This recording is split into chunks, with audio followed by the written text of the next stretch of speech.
నమస్తే.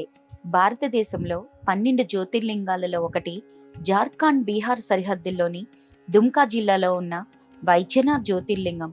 ఈ ఆలయం కేవలం ఒక పుణ్యక్షేత్రం కాదు, రోగాలను నయం చేసే ఒక అద్భుతమైన ఆధ్యాత్మికత కేంద్రమని భావిస్తారు భక్తులు.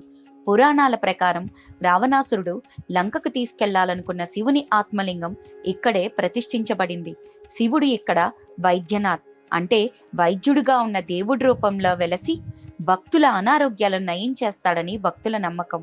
ఈ ఆలయంలో పూజలు, హోమాలు, ప్రత్యేక అభిషేకాలు ఆరోగ్య సమస్యలతో బాధపడే వారికి గొప్ప ఉపశమనాన్ని అందిస్తాయని భక్తులు ప్రగాఢంగా విశ్వసిస్తారు. ఇక్కడ శివలింగం మానవ శరీరంలోని రోగాలను నయం చేసే శక్తిని కలిగి ఉంటుందని నమ్ముతారు. ఆలయం చుట్టూ ఉన్న ప్రశాంతమైన వాతావరణం, ఆధ్యాత్మికత, శక్తి శారీరక, మానసిక ఆరోగ్యాన్ని అందిస్తాయి.